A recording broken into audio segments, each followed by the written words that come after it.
Assalamualaikum warahmatullahi wabarakatuh.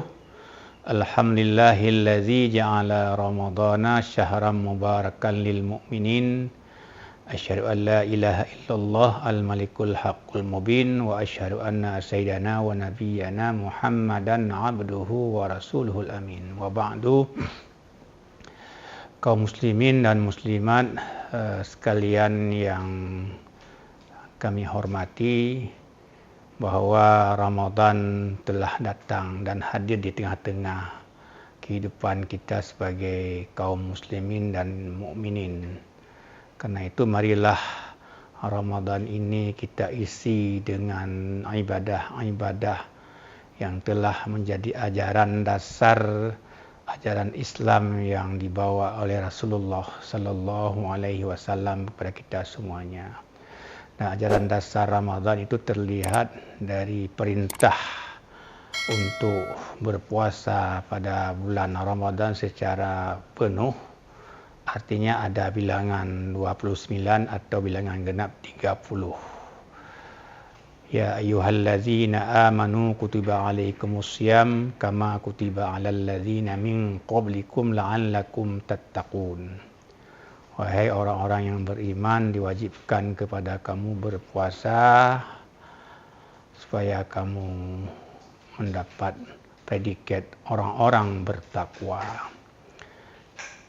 Ketakwaan di sini tidak hanya dilihat pada aspek zahirnya.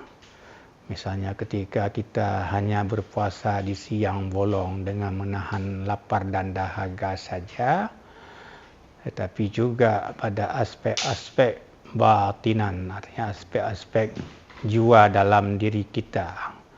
Dan sesungguhnya yang perlu kita bangun kekuatan jiwa kita. Kekuatan jiwa kita itu ditandai dengan kekokohan iman yang ada dalam diri kita. Oleh karena itu, tidak hanya kita berpuasa secara lahirnya, tapi juga bagaimana kita bisa mengekang seluruh perangkat-perangkat yang dimasukkan di dalam hawa nafsu manusia. Para hadirin kaum muslimin yang dirahmati Allah, betapa Ramadan ini harus diisi dengan ibadah-ibadah yang sudah diajarkan oleh baginda Rasulullah. Mulai dari ibadah-ibadah mahdah, yaitu salat fardu yang 5 waktu. Bagaimana kita tempatkan solat waktu itu menjadi solat yang betul-betul berkualitas.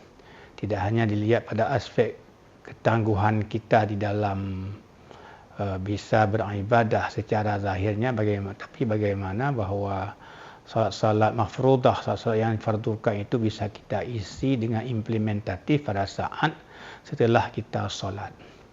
Karena wujud konkret ketika seorang hamba di dalam doa iftitah mengatakan inna salati wa nusuki wa mahyaya wa mamati lillahi rabbil alamin, maka seluruh yang ada baik hard atau softnya, kalau istilah dalam dunia internet atau IT itu, maka seluruh perangkat-perangkat itu harus kita tunjukkan betul-betul bahawa dalam niatan itu lillahi ta'ala. Sesungguhnya kita lakukan itu karena Allah. Aqimis salah li zikri. Hendaklah kamu salat karena mengingatku. Jadi lam di sini kalau kita belajar aspek linguistik Arabnya, dia berada pada posisi lam ta'lil yang dapat diartikan bahwa karena. Jadi kita salat karena Allah, bukan siapa-siapa. Maka di sini dibutuhkan konsentrasi penuh kita di dalam salat. Jadi kalau Al-Quran menegaskan bahawa ada keberuntungan bagi orang-orang yang salat mereka khusyuk, maka kekhusyukan itu dilihat pada aspek-aspek dalam diri setiap kita insan muslim yang mukmin ini. Kemudian juga kita isi dengan bagaimana qiyamul lail, iaitu menegakkan atau mengokohkan malam-malam ketika kita berpuasa, mulai dari solat-solat yang sangat mustahabbah di dalam Islam, solat tarawih, lanjutkan witir, bahkan kita lanjutkan pada tengah malam dengan solat tahajud, dan solat-solat mutlak lainnya yang tidak terikat dengan waktu-waktu tertentu, maka ini perlu secara kuantitatif kita kokohkan dalam diri kita, yang implementasi nampak pada tindakan-tindakan nyata kita. Di samping kita solat tarawih, solat lanjutkan dengan witir, solat tahajud dan solat yang lain juga, kita juga sangat dianjurkan untuk membaca Al-Quran, mentadabburkan Al-Quran dan bahkan memahami dalam konteks literasi sekarang secara sungguh-sungguh.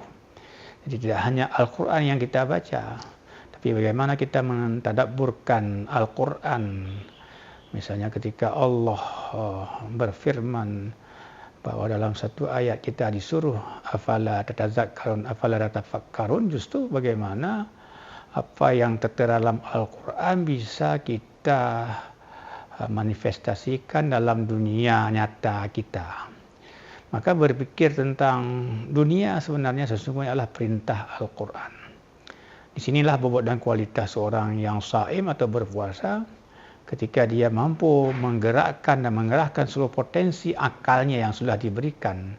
Dan akal itu sebagai bentuk kekuatan yang ada pada diri manusia yang memang dibedakan dengan makhluk-makhluk yang lainnya. Kekuatan akal dapat lihat ketika seseorang bisa memahami tanda-tanda ciptaan Allah yang telah disebutkan dalam Al-Quran. Ketika itu maka kita menjadi orang-orang yang ulil absar, yang pun melihat alam tidak hanya secara zahir tapi secara dalamnya.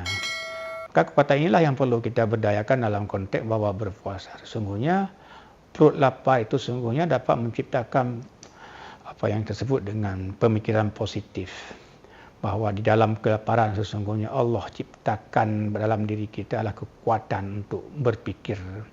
Dan dari kekuatan berpikir bagaimana kita juga bisa menyandingkan dengan berzikir. Jadi berfikir dan berzikir adalah dua aspek yang sangat penting dalam konteks bagaimana kita beribadah secara sungguh-sungguh kepada Allah Subhanahu wa taala.